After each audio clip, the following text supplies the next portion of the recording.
All right, let's continue, Mr. or Ms. Criser. The state would call Mark Haleen to the stand.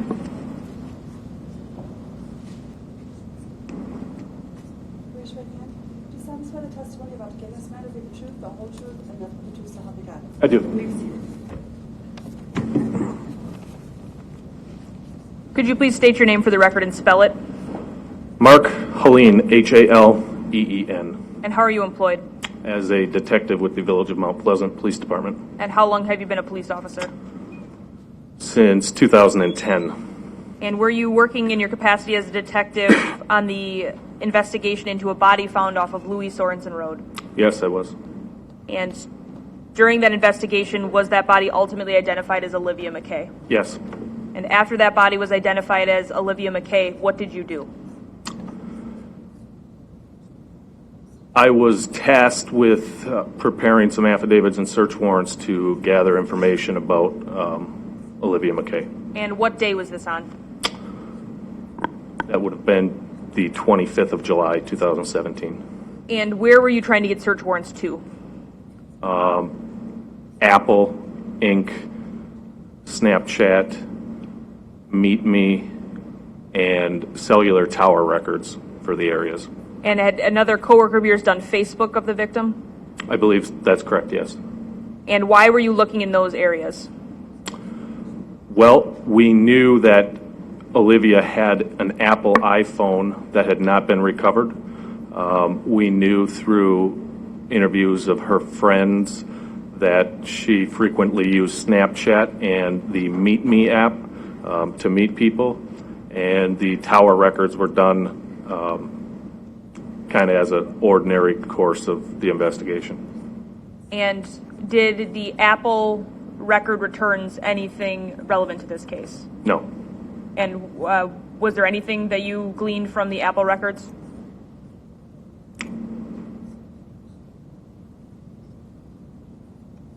Not that I recall. Was anything gleaned from the Snapchat return? No. What about the Meetme responses? Yes, that had some investigative interest. And when you requested the Meetme records, were those business records? Yes. And when you received them, did you receive business records from the app Meetme? Yes. I'm going to show you what's been marked as States Exhibit 30. Can you identify what you believe these to be? These are the Meetme records, specifically a conversation between Olivia and a user named D6. And did that name jump in your mind when you read through the Meetme records? Yes. And are these just a portion of the Meetme records that you got from a larger stack? Yes. So, just off the top of your head, what about the victim's discussion with D6 jumped out at you when you were reviewing Meetme records? Your Honor, I just would object if the state could use Olivia Mckay or indicate by name instead of using victim. Whatever happened, she was a victim. So the objection is overruled. It's not like a case where there's an unknown situation. You understand what I'm saying? Okay. So how did you zero in on D6? This was the last conversation that she had on the Meetme app the night she went missing. So that's what initially led me to, the date search was the first thing that got me here. We're going to read through these one by one. Do you want me to have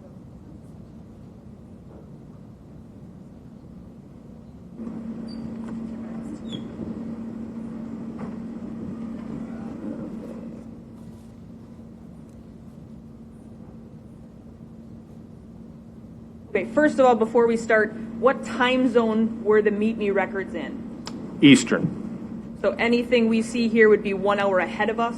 That is correct. So please indicate to us what you see on these records that then identified him as D6. In the from column, the username DEESEXX, age 19, with the email address D.6, with 2 X's, 031498@gmail.com. And it says to Olivia, would that be Olivia Mckay? That's correct. And who sent the first message between the two of them? D6. And what was the text of that message? Why aren't we friends yet? And what time in our time zone would this have been sent? 4:14 a.m. Now, the next one is half cut off, so the next message between the two of them was at what time? 2:05 p.m. on the 23rd of July. And who sent that message? Olivia replied, And what did she reply? LOL, IDK, which is laugh out loud, I don't know, because I never saw you before. And then he responds, and how does he respond? Come see me then.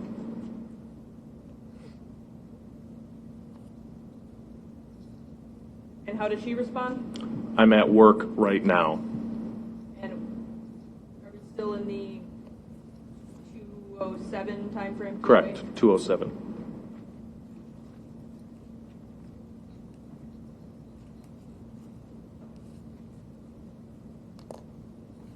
Now, who says maybe later? I believe Olivia, but I'd have to see the last message. Sorry. Olivia responds, And then what is the next message? I'm down, you should come stay the night. And that's who to who? From D6 to Olivia.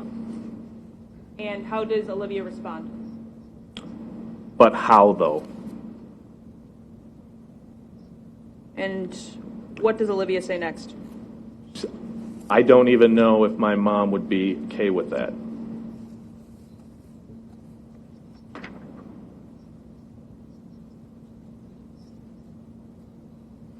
And what does D6 say back? He replies, say you stay in somewhere else. And Wise. And now the next message is at what time? The next message is at 8:07 p.m. on the 23rd. So we jumped from about 2 to 8 o'clock. give or take. Yep. And who sends the next message? Olivia replies, I'll ask. And how does D6 respond? Let me know ASAP, baby. And how does Olivia respond? I.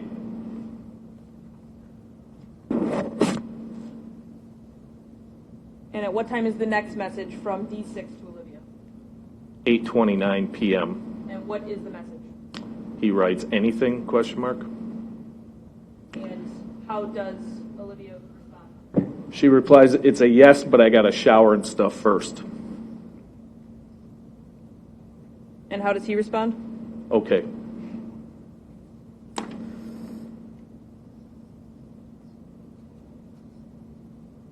Now, who sends this next message? D6 sends that to Olivia. And what does that message say? Where you live by, and just let you know right now, I got tonsillitis from puking. It's not contagious, but I spit a lot and may talk weird. And how does Olivia respond? I live in Bristol. And then what does Olivia say after she says, I live in Bristol? And damn. Now, what is the next thing D6 says to Olivia? Yeah. You getting a ride out here? And Olivia replies, Yes. and what does D6 say next? You getting picked up too? And Olivia responds with what? I have a car. And what is D6's next message to Olivia?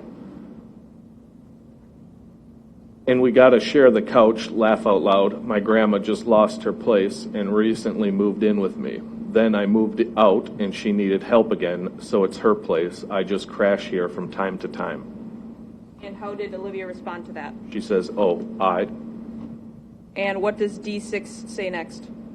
And the living room is filled with her shit. Laugh out loud. And what does Olivia say to that? That's fine.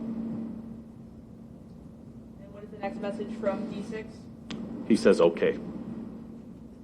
And what does Olivia then send? She replies, when should I be there? Now, at what time is that sent?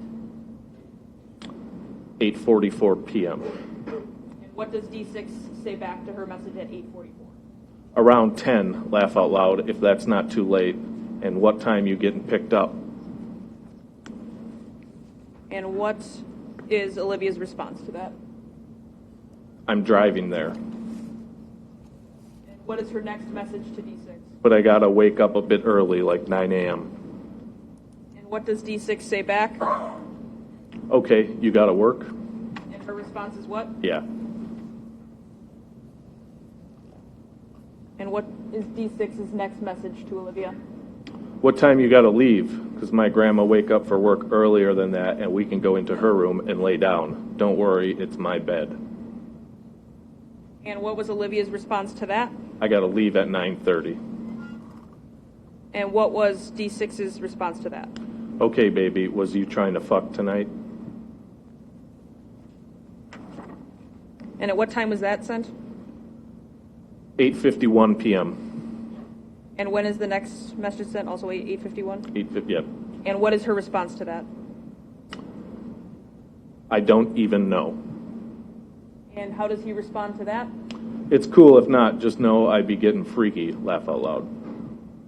And what is her response to that? Okay. What does he then say to her next? Send me pics of you. And what is the next message he sends her? 2 question marks. Now, what is the time of the send me pics of you? 8:58 p.m. And the 2 question mark one came in at when? 9:39 p.m. So what, 40 minutes later? Yep. And how does Olivia respond to the question marks? It won't let me send pics through here. And then what does she say after that? Are you into thick girls? Because I'm kind of big. And what does D6 say to that? That don't matter, baby. Send it to me on Messenger. D6. And then he says what to her? Full body pics, please. And what does she say to him? There's like 4 people with that name. And what does he say to her? I got a black tee and a snapback on, and do you mind if we go down by the lake and just park and chill? And what does he send to her next? For like an hour or 2. And she says what? Sure. And then his next message is what? Bet. How long it take you to get here?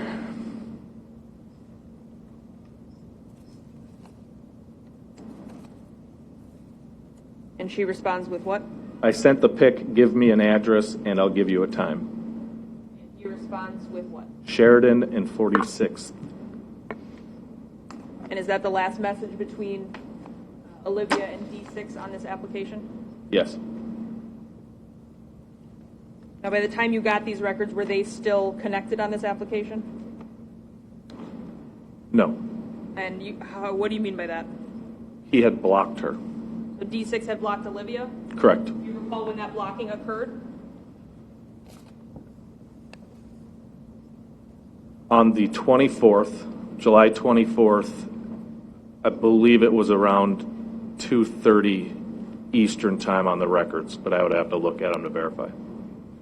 Now, based on those records you indicated, you kind of zeroed in on those. What did you do after going through those records? Attempted to identify D6. And how did you go about doing that? First, I searched the Gmail address, that d.6031498 at Gmail through Facebook's search portal. And what, if anything, did you find? That revealed that specific email address was linked to a Facebook profile with the username DG Youngin.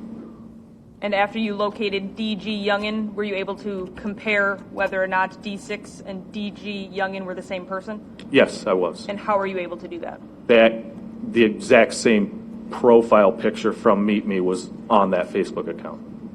And how did you go about identifying who DG Youngin was? In looking through DG Youngin's Facebook profile, we were able to see that his date of birth was 3/14 of 98, I believe, which matched the email address, the last 6 digits of the email address used. And we were also able to determine through the photos posted that he had likely just had a child with a female subject we were able to identify as Tamara Ray Schluchterman. Now, backtracking a second, you indicated that his profile handle that you linked to D6 was DG Youngin, correct? DG Youngin, yes. And you indicated earlier that you had gotten a search warrant for Facebook records of Olivia Mckay. Yes. Were you able to look at her Facebook records to see if there was any communications between Olivia Mckay and DG Youngin? Yes. And were you able to locate any? Yes. I'm going to show you what's been marked as States Exhibit 31. Can you tell me what this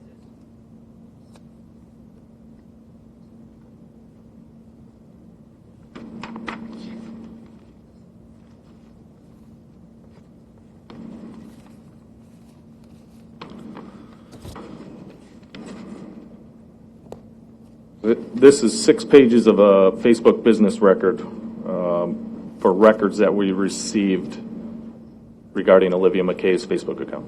So is that just 6 of the multiple hundreds of pages you were given? Over 1,000, I believe. And is that a conversation between Olivia Mckay and DG Youngin? Yes. And Facebook uses UTC. What does that mean? Universal Coordinated Time. And what is that compared to our time zone here? I believe it depends, but in July it would have been 5 hours ahead of us. Does that appear to be a true and accurate depiction of the Facebook records that you and your agency subpoenaed or got a search warrant for? Yes. Does anything look changed from the conversation between DG Youngin and Olivia Mckay? No. Similarly, is the Meetme Records that we went through a true and accurate copy of what was you got a search warrant for and received? Correct, yes. Does anything look different in there? No. Your Honor, I would move States Exhibit 30 and 31 into evidence. Is there objection? No objection. Received. So, based on this, when did Olivia Mckay and DG Youngin become Facebook friends? Or I guess messenger friends. Looks like July 23rd at 9:32 Central Time. Or Because you had to do the math to get it from UTC to Central Time. correct. Okay. And what is the message that she then sent him? A full body picture of herself. And then when was the next message sent through? And generally the same time frame? Yep, look, 9:41 p.m. Same thing. Looks like a picture in a mirror, full body. Okay, so when is the next time that DG Youngin then responded to Olivia Mckay? 9:49 p.m. on the 23rd. And how did he respond? He writes, "Fine ass on Sheridan and 46th." And how does she respond? Okay, it's going to be like 40 minutes. And how does he respond? Okay, can my guy come? And her response? Sure. And what does he say? Bet. And then she says what? I lied, I'll be there in like 5 minutes. And then she says, Which house is it? Which side of Sheridan is it on? and he says what? My fault. You got a silver car? I think you just drove past us. She responds with what? Yeah. And he responds, Be outside in a second. and she responds. Okay. So you indicated that you reviewed DG Youngin's Facebook and found out that D.G. Youngin was in the process of having a baby with did you say Tamara Schluterman? Yes. And how did you figure that out via Facebook? I believe it was pictures posted, or he had linked to her Facebook page, and I can't recall the username, something Ray. And then how did you from, could it be AYEE and then space Ray? Yes. And how did you from Ray get to Tamara Schluterman? So in looking at her Facebook profile and pictures, there was a picture of I believe it was an ultrasound that had her first name and part of her last name on it. And we were able to determine through in-house records who that person was. And that's how we identified her as Tamara Ray. Okay, and once you knew the name Tamara Schluterman, what was your next step? I conducted a background check on her and found that she was on supervision through the Department of Corrections. And based on that information, what did you do? I believe my partner or I contacted her agent. And what did you or your partner ask the agent? Who this male was that she was having she was having a child with. And were you provided a name? Yes. And what was that name? Daniel Tate. Were you also provided a date of birth for Daniel Tate? Yes. And what is that date of birth? 3/14 of 98.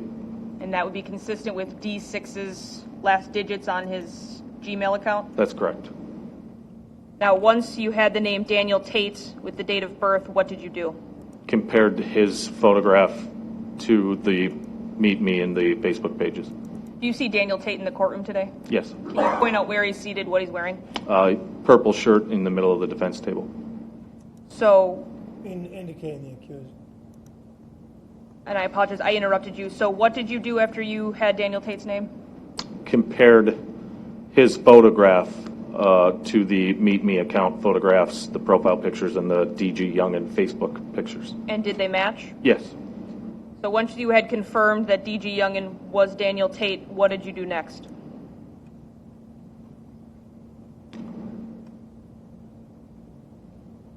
I believe I attempted to get his phone records from Sprint. And were you successful in that? No. And why not? The phone had been shut off or disconnected prior to this. So if the phone was shut off or disconnected, how was he able to utilize things like Meet Me or the Facebook? Through Wi-Fi.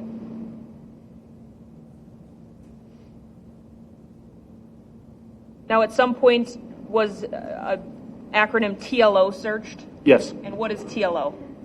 TLO is similar to a LexisNexis law enforcement database that houses information about a lot of people, including social security numbers, dates of birth, addresses, assets like vehicles, stuff like that. It's a database that we can search to locate people. And was Daniel Tate's name run through that search? Yes. And what, if anything, relevant popped up? I found a likely relative listed as Patsy Tate that resided at the corner of 46th and Sheridan. It was 902 46th. And why was that relevant to you? One, it lined up with the Meetme Records where he directed her to go, and two, it was not far off from where her vehicle was recovered. Now, at some point, were you able to speak with Tamara Ray's agent? Yes. And were you provided a phone number for Daniel Tate? Yes. And what did you do with that information?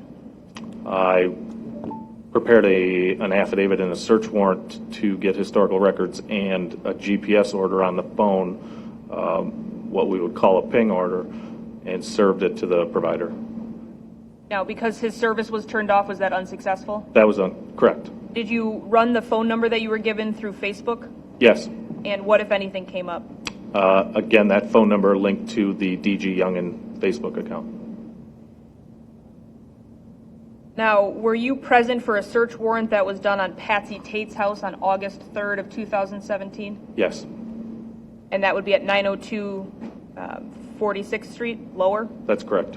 How would you describe the conditions of that residence? Complete and utter disarray. There were bags and boxes cluttered the whole house. You couldn't find a pathway to walk through the living room. There was so much clutter. I would describe it as like a hoarding type situation. Now, I'm going to show you what's been marked as State's Exhibit 19. Can you tell me what this is?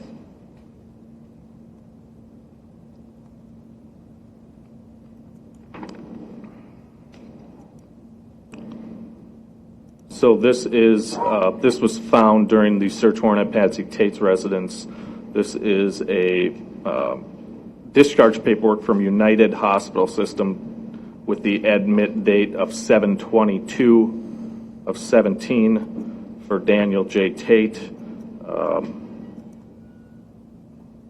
outlining the health issue to be acute tonsillitis.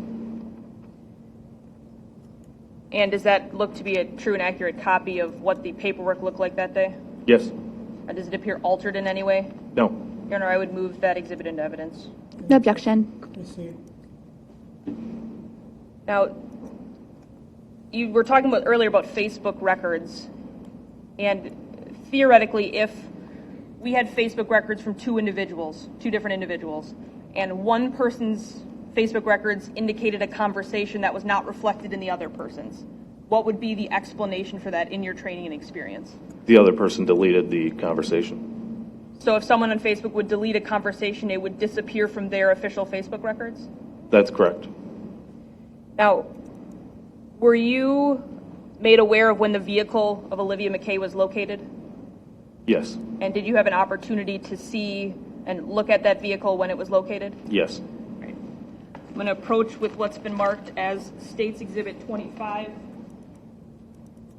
Can you tell me what this is?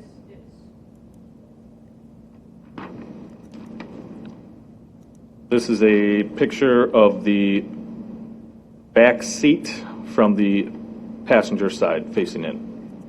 Show this to the jury. Does that appear to be a true and accurate depiction of what the back seat of Olivia Mckay's car looked like after it was recovered? Yes. And now I'm going to show you State's Exhibit 47. Can you tell me what that is? This is the warranty manual for the Pontiac for that vehicle. And do you see that warranty manual in this picture here?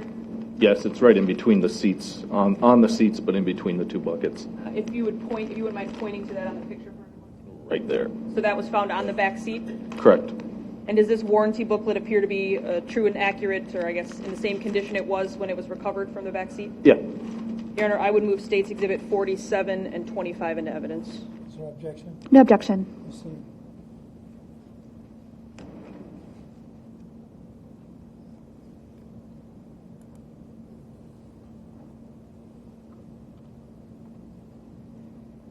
Now, you had an opportunity to speak with Jamari Cook at the police department, correct?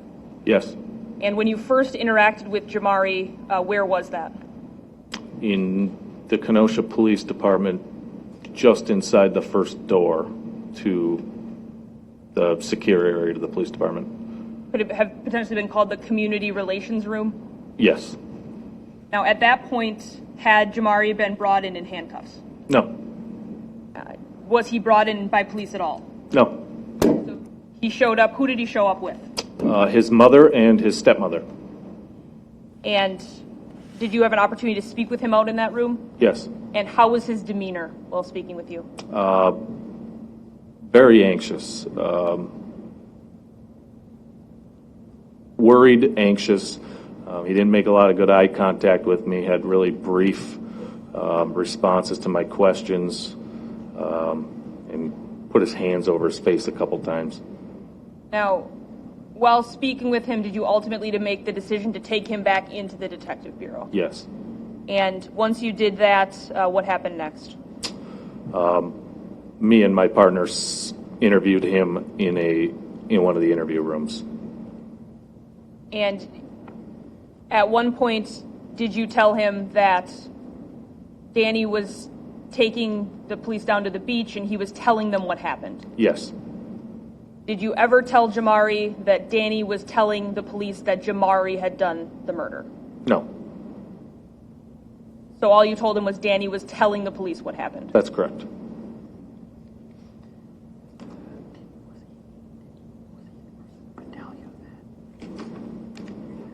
Facebook records that could not find the conversation.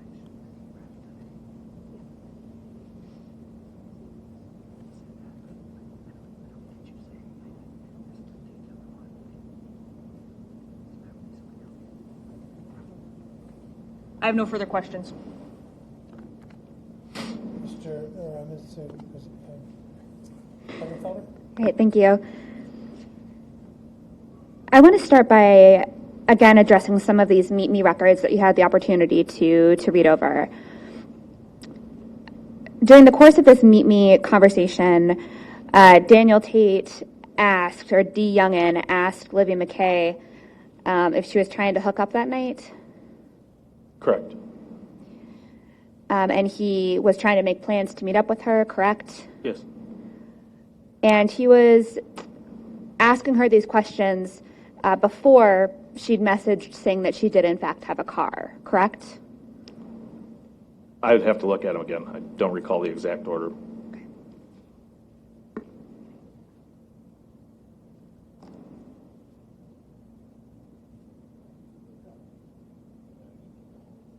They're up there on my computer, I believe. Okay. But I think the Facebook records are on top of them, so I think I'll take these.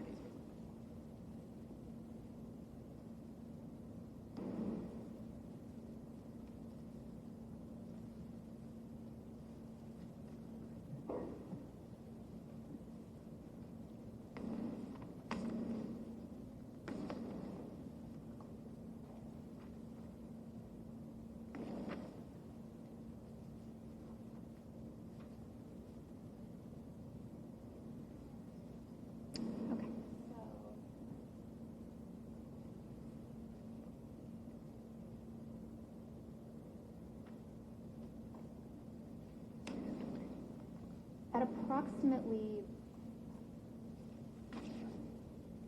3:07, here, 207. 2:07, thank you for that. At approximately 2:07, D. Youngin asks, why aren't we friends yet, correct? No, that's the subject. With Meetme, Oh, you're correct. One moment, I'm sorry, it's a little clumsy. Here we go.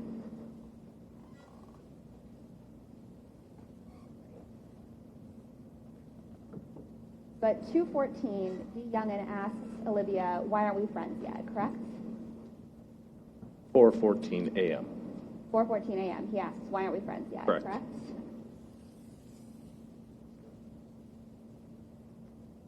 And Olivia responds, LOL, I don't know because I never saw you before, correct? Correct. And D. Youngin responds, you should come see me then, correct? Correct. And at that point, there's a pause in the conversation.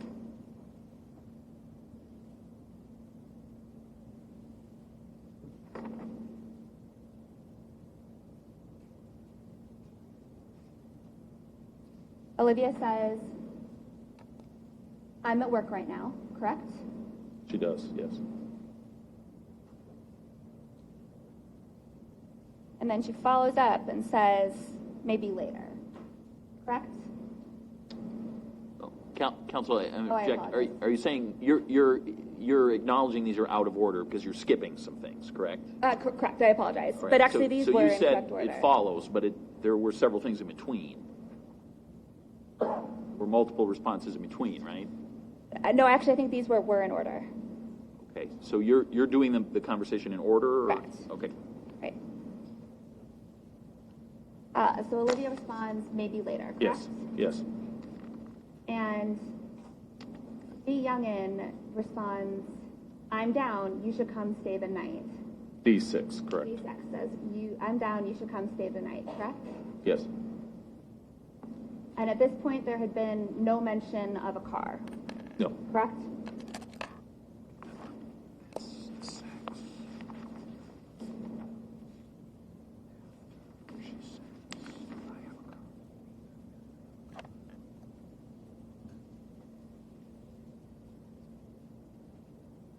In fact, it wasn't until much later in the conversation that D6 and Olivia have a conversation about her getting down to Kenosha to meet up with him, correct? Looks like 8:39 p.m. Because he asks, yeah, you getting a ride out here? Correct. Correct?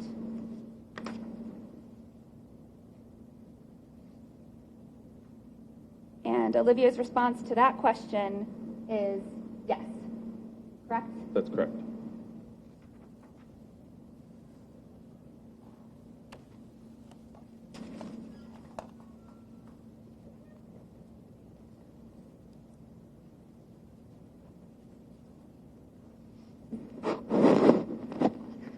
So it was a clunky exercise, but to clarify, the D6 user on Meetme had made plans to meet up with Olivia before there had been any mention of her having a car. That's correct. Correct? Yes.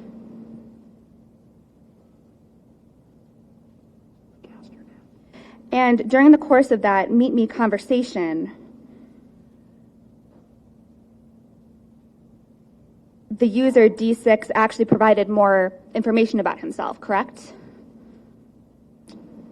Specifically his Facebook username, correct? That is correct. And in the course of this ongoing communication with Olivia that night about meeting up, he provided her with the address where he'd been staying, correct? I believe he provided her with the intersection, Sheridan and 46th. But he gave her information about where he lived, correct? Yes. And he did this all on social media where your conversations are recorded, correct? He did it on social media, yes.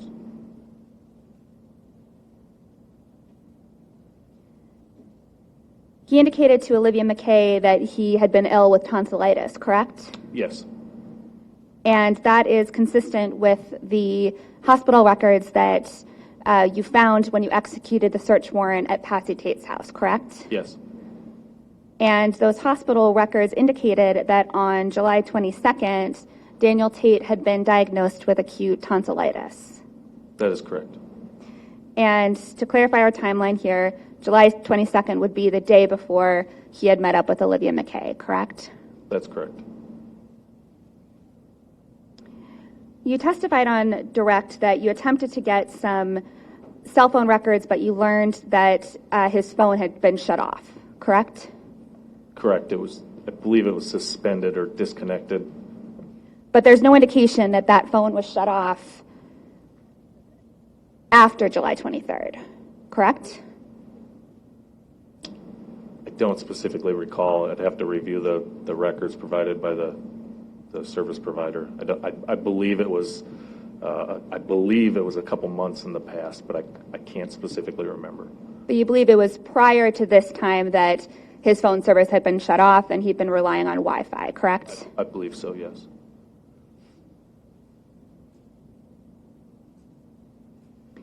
During the Meetme conversation that the state went through with you on direct, Daniel made mention of wanting to lay down in his grandmother's bed with Olivia the next morning, correct? That's correct. He'd indicated that he wanted her to stay over that night and wake up there the next morning, correct? Correct. He later indicated, I believe, on the Facebook messages that he asked Olivia if it'd be okay if he brought a friend along, correct? Yes. And Olivia said she was okay with that, correct? That's correct.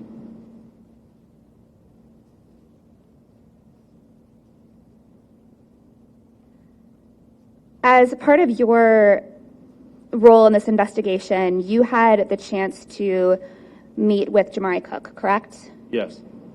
Jamari Cook came down to the police station with his mom and his stepmom, correct? Yes. And this was after Daniel Tate had already been arrested in connection with Olivia Mckay's disappearance, correct? Mr. Tate was in custody, yes. I believe Kenosha arrested him. And to your knowledge, at that point, Daniel Tate was being questioned about Olivia Mckay, correct? Yes. To your knowledge, had Jamari Cook been present when Daniel Tate was arrested? I'm not positive. I don't know. I wasn't present. You indicate that during your conversations with Jamari, he exhibited brief eye contact, correct? Yes. He seemed nervous. Yes. He gave you short answers. Yes. And during the course of this conversation, you had occasion to ask him about what he might know about the disappearance and death of Olivia Mckay, correct? Yes. You began the interview with Mr. Cook at about 7 p.m., is that right? To the best of my recollection, that's approximate, yeah. And your interview of Jamari Cook took place in a few different parts, is that correct? That's correct. Originally, you interviewed Jamari with his mother present, correct? Yes. But you determined after speaking with him that you thought it would be appropriate to speak with Jamari alone, correct? Not exactly. The interview began with him, his mother, and his stepmother, correct? Yes. But a decision was made to speak to Jamari individually, correct? Correct. And that was not Jamari's choice to speak privately with you, correct? That's correct.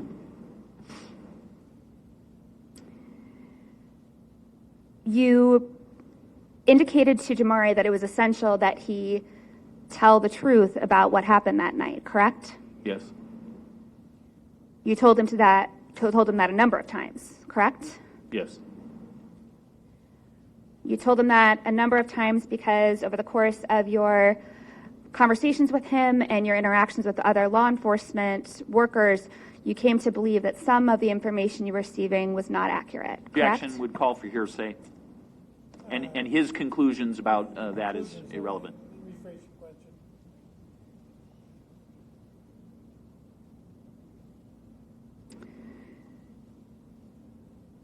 During your conversations with Jamari Cook, you had concerns that some of the information you were getting might not be accurate. Same objection. Calls for conclusion by the witness. I would argue... He'd be commenting on truthfulness. I apologize. Okay, sorry. I would argue, Judge, that what I'm trying to get at is what his observations were of the person he was interviewing and why he was making certain decisions as to how to proceed with the interview. That question he could be asked.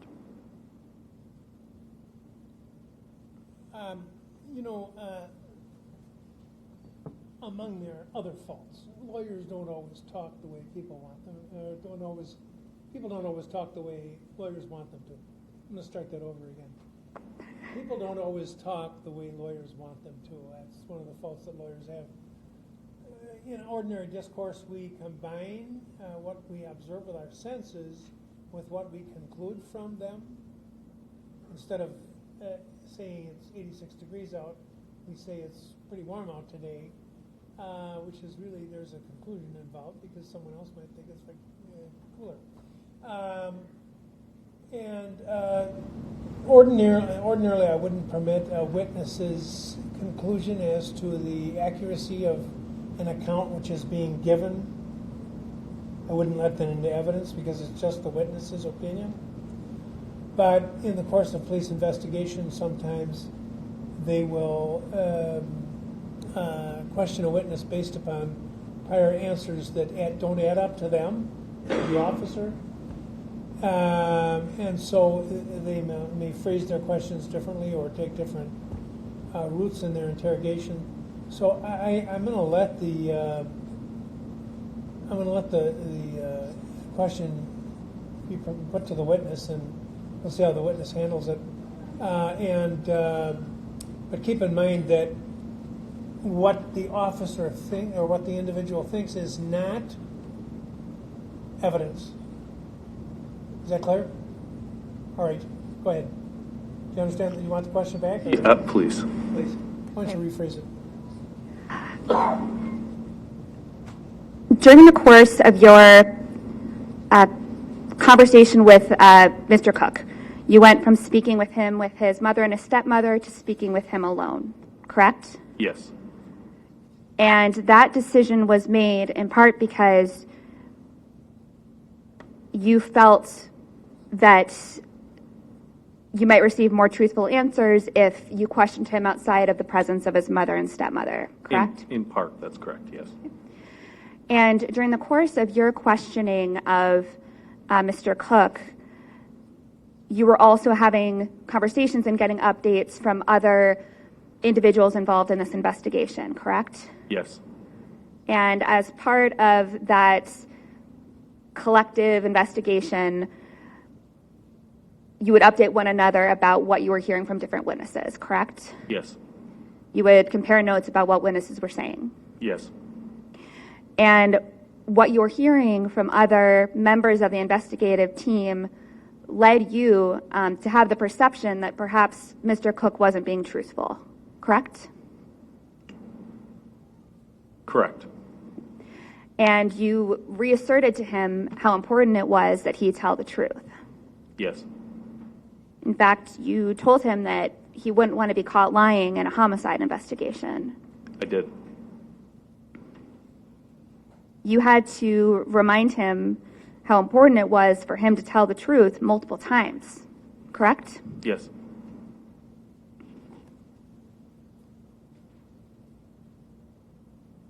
As part of your investigation, you were responsible for collecting Facebook and social media records from the various individuals involved, correct? That's part of my responsibilities, I guess. You weren't solely responsible, but you were one of the people working on that, correct? Yes. At any point during this investigation, were you requested to receive Facebook records from Jamari Cook? No. During the course of your investigation, were you provided with a phone belonging to Jamari Cook? I was not. Were you aware if he had a phone at that time? I believe during the interview he mentioned he had a phone, not on his person, though.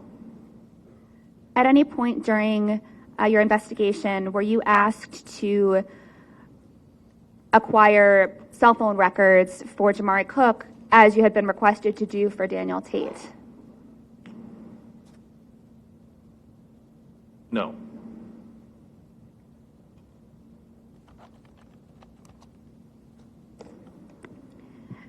Kind of going back to the beginning, over the course of this investigation, you had the chance to look over numerous Meetme and Facebook messages sent in regards to this case, correct? Yes. Now, in your experience looking over social media records, the nature of social media accounts is that you can view the username from which a message was sent, but that doesn't mean you know the identity of the individual who sent the message, correct? Correct. And I guess to put it another way, it is possible for someone to send a message from somebody else's social media account without anybody else being aware. Is that correct? I can rephrase the question if that's kind of better. too general. I mean, social media account could be anything. Okay. And I suppose specific to this case, a person who did not create the D6 Meetme account would be able to send a message from that account if they had the appropriate access information. Is that correct? Correct. And in your experience, is that true of most social media messaging platforms, including Facebook? Probably, yes. Okay. No further questions. State. I have nothing on that. All right, you may step down. State would call John Studebaker. Thank you.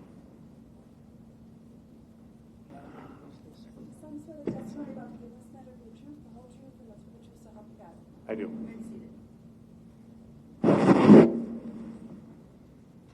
Could you please state your name for the record and spell it? My name is Officer John Studebaker, spelled Studebaker. And how are you employed? By the Mount Pleasant Police Department. And how long have you worked for the Mount Pleasant Police Department? 12 years and 2 months. And were you working in your capacity for them on July 24th of 2017? Yes, I was. And did you respond to a site off of Louis Sorensen Road of a body that had been discovered? Yes, I did. Did you have an opportunity to view that body before I it was did. removed from the scene? Yes. Now, fast forwarding to August 3rd of 2017, did you participate in a search warrant at 902 46th Street Lower in the city and county of Kenosha, state of Wisconsin? Yes, I did. And was that the residence of Patsy Tate? To my knowledge, yes. And while you were assisting in that search warrant, did you locate anything of evidentiary value? Yes, I located 3 boxes of garbage bags underneath the kitchen sink. And were 2 of those boxes specifically relevant to you? Yes, 2 of the boxes resembled the bags that were found covering her body. And you had personally viewed those bags? Yes, ma'am, I did. Approach with what's been marked as States Exhibit 17 and States Exhibit 18, as well as States Exhibit 44. Can you tell me what States Exhibit 17 is? And you can look at the screen behind it here. That's a picture of the underside of the kitchen sink. And that was in Patsy Tate's kitchen? Yes, it was. And does that appear to be a true and accurate depiction of what that looked like? Yes, it does. And I'm going to show you States Exhibit 18. Can you tell me what that is? That's a close-up of the underside of the kitchen sink in Patsy Tate's house. Can you point out the 2 bags that were relevant to you that you located under there? 2 boxes. I believe it may be the boxes that are behind the white pipe, or all 3 of the bags were found all 3 of the boxes were found underneath there. They were all found underneath the sink? Correct. Okay. I'm going to show you what's States Exhibit 44. Can you tell me what's based on the outside of the packaging is in this bag? The description is a Home Light Lawn and Leaf 39-gallon 11 bags. So garbage bags. And I'm going to ask that you put on gloves and that you open that exhibit up.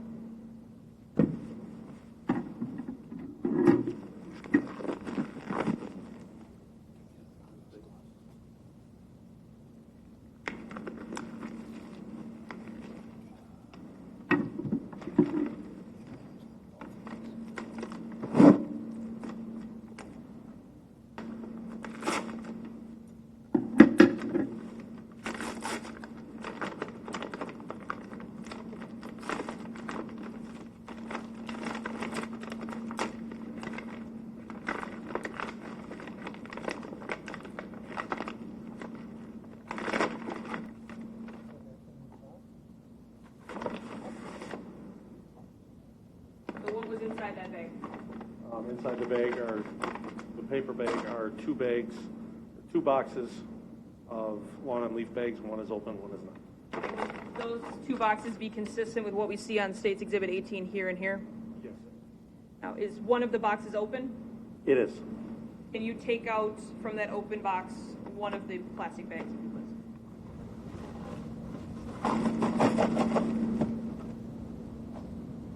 Can you show the drawstring to the jury?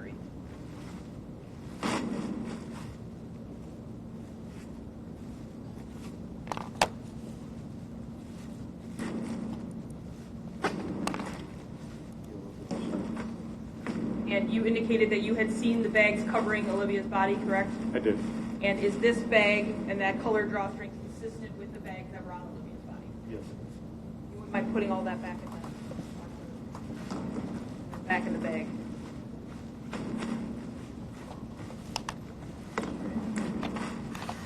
Pace we're moving. I can probably take some No. pace tomorrow morning.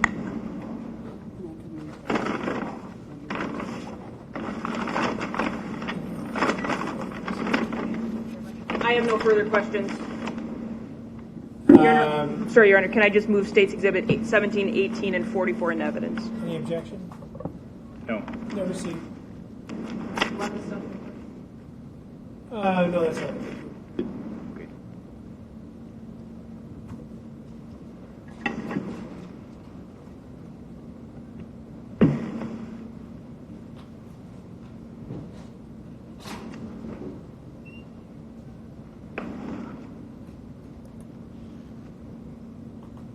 Officer, in regards to the garbage bags, this may sound like a silly question, but there wasn't like some test done to determine whether the chemical composition of the bags that were in those boxes is the same as the ones that were found on the body, right? That didn't occur?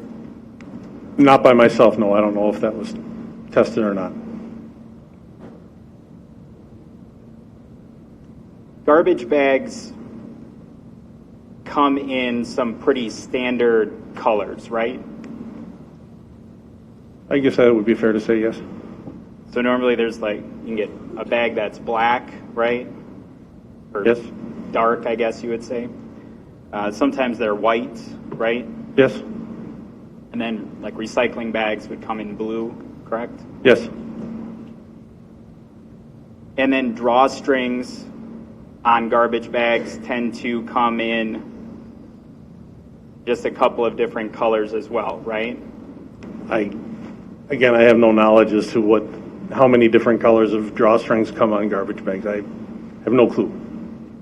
But would you agree that there's not for the consumer of garbage bags, there's not an awful lot of variation in color of bag or drawstring? That would be fair to say, yes.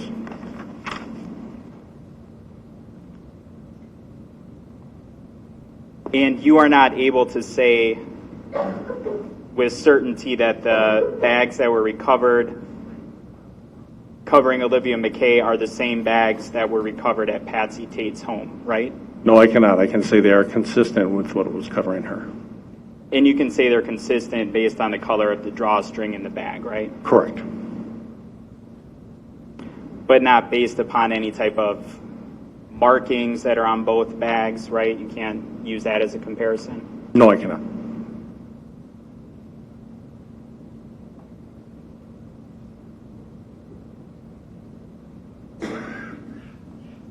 And one of the bags of garbage bags that you found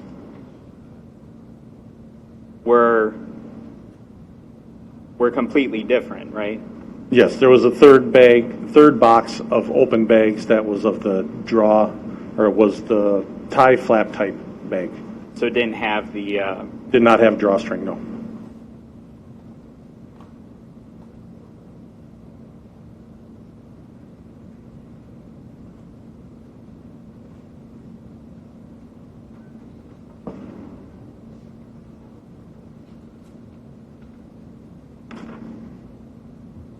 Those are all of my questions.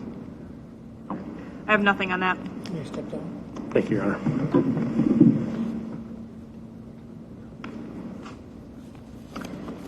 Your Honor, the state has one final witness for today. The state calls Detective David May to the stand. It's the picture of the car. Do you swear the testimony about to give this matter be the truth, the whole truth, and nothing but the truth, so help you God? I do. Please seated.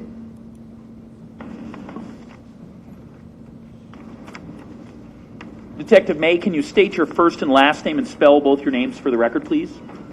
David May, D-A-V-I-D-M-A-Y. How are you employed? I'm a detective with the City of Kenosha Police Department. How long have you been so employed? 29 and a half years. Is that how long you've been a detective or how long you've worked for the police department? How long I've worked for the department. How long you've been a detective? 22 years. On the date of July 25th, 2017 at around 2 p.m., were you on duty? Yes. And when you were on duty at that time, were you called out or asked to go to a scene to provide some assistance? Yes. And do you recall in general where that scene was? I believe it was the 3800 block of 5th Avenue in the City of Kenosha. And from that vantage point on 5th Avenue, can you see the lake? Yes. And would you say that is that Kennedy Park Drive? Yes, you can see the drive. You can see the park in between the drive and 5th Avenue there. And when you got to that location, what, if anything, did you see? The victim's father, Mr. Mckay, was there, pointing out that he had found his daughter's car, which was a gray four-door Pontiac. I think it was a Grand Prix. I don't recall the license plate number offhand. She had been missing at that time, and he located her car. I'm going to ask you to take a look at State's Exhibit 22 and ask you can look up there, and ask you if you recognize what that's a picture of in the context of your duties on that day. That is a picture of the victim's vehicle that was found on Fifth Avenue. Does the car appear to be in the condition you saw it on July 25th when you were speaking to Olivia's father? Yes. And was the vehicle locked? Yes. At the time you first got there, was there a set of keys available? No. And other than monitoring the car, was there anything else you did initially when you were at the scene? I eventually ended up, various family members were arriving. I believe the victim's mother showed up with an extra set of keys. You could see through the glass windows there was nobody inside the vehicle, and they were concerned that somebody might be in the trunk, and in order to I knew there wasn't by then, but in order to, I guess, ease their conscience about that, I took the keys, and you have a remote on the remote for the trunk only, popped it, used the antenna on my radio to raise the trunk, and look inside. There was nothing, there was nobody inside the trunk, nothing that looked suspicious or nefarious, and then I used the bottom of my radio to then close the trunk so that the parents could see that there was nothing in the trunk. And at that point then, did you direct the parents or cause the parents to go to someplace else to effectuate the identification of their missing daughter? Yes, there was more family members continued to arrive. We wanted to keep them all away from the vehicle, but yet they still congregated in the area. So we asked that they all come down to the police department in the Detective Bureau conference room, where they were eventually met with members of the Mount Pleasant Police Department and the Racine County Medical Examiner's Office. And Detective, did you cause the vehicle to be maintained? In other words, did you cause law enforcement to be present until the vehicle could be removed from the scene and studied in a more appropriate fashion? Yes, I did. And so what did you do to do that? Well, Detective Kaiser and I were together that day, and we both watched the vehicle, made sure nobody touched it, nobody handled it, other than myself with the trunk. We made arrangements for Mount Pleasant Police Department to come and take the vehicle as evidence, and in the meantime, after I accompanied the people down there, prior to doing that, we had an officer from the Kenosha Police Department then come and relieve us so he could watch the vehicle and make sure nobody tampered with it or touched it until it was then taken as evidence by Mount Pleasant Police Department and towed to their facility. Where they would be able to collect evidence from the vehicle? That's correct. I'm going to show you what's been marked as State's Exhibit 23. Just going to ask you, so you've had an opportunity to see the plate there. I'm going to ask you on 23, does that appear to be the same vehicle back? Yes. And is there something you observed that's on the sort of trunk area of the vehicle at this point? You can see a substance there that appears to be sand. Is that consistent with how the vehicle looked at the trunk area at the time that you saw the vehicle? Yes. So is this a true and accurate copy of sand being in the position where the trunk was when you saw the vehicle on July 25th? Yes. Appear to be changed or altered in any way from when you saw the vehicle at this vantage point on July 25th? No. Judge, I'd move admission of Exhibit 23 for that purpose. Is there objection? No. Let's see.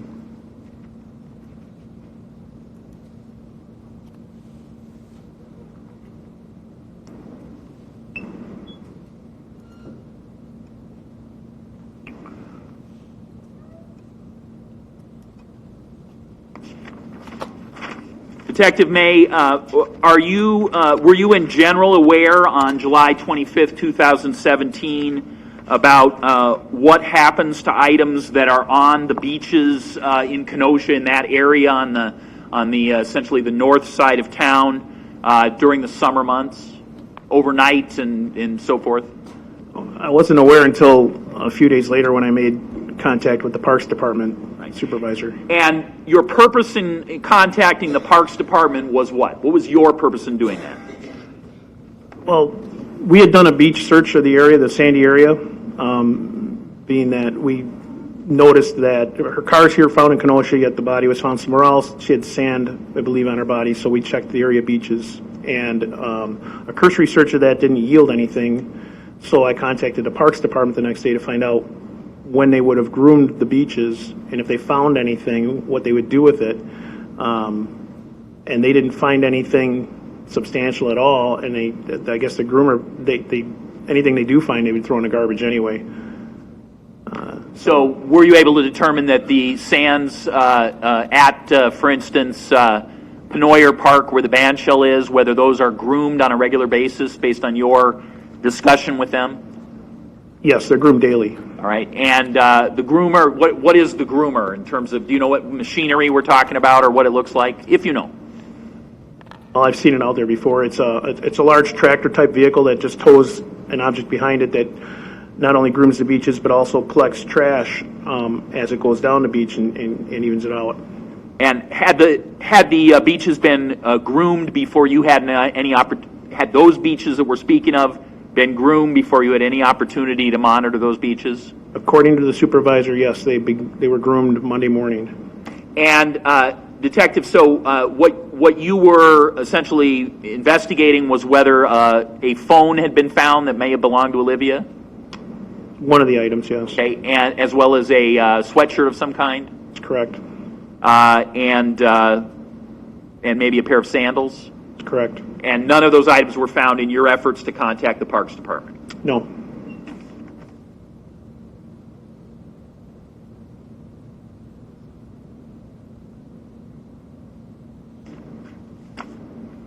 No other questions, Your Honor? Question? I have a few, thank you. You indicated that you believed you saw sand on the, kind of below where the license plate was on the vehicle, right? I believe it would be above. A license plate should be in the trunk, I believe, or on the bumper area. I'd have to look at the picture again.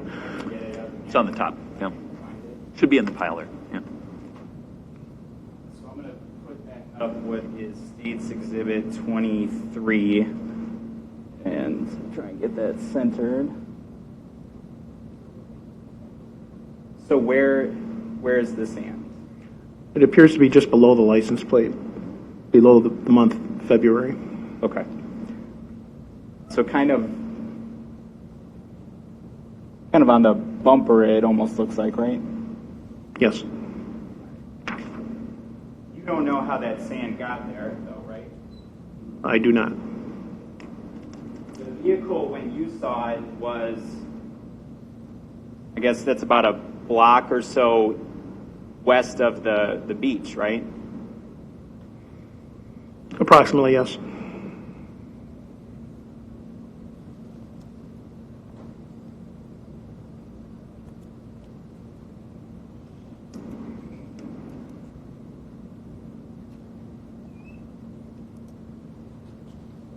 Those are all my questions. No further questions on those, Your Honor. You may start. We have proceeded very quickly today, Your Honor, and the state doesn't have any other witnesses who are here present today based on the arrangements we made, so that's all we have for today. All right, let's break for the day. And as I think I indicated yesterday, we won't start until 11 tomorrow morning. And because we're going to start at 11, we won't break for lunch until about 1. So please plan accordingly. We'll still take about an hour for lunch, but it'll be from 1 to 2. And in the meantime, please don't read, watch, or listen when you come to the trial. Just don't discuss the case with anyone, not even another juror. And any questions? Okay, thank you, and enjoy the evening.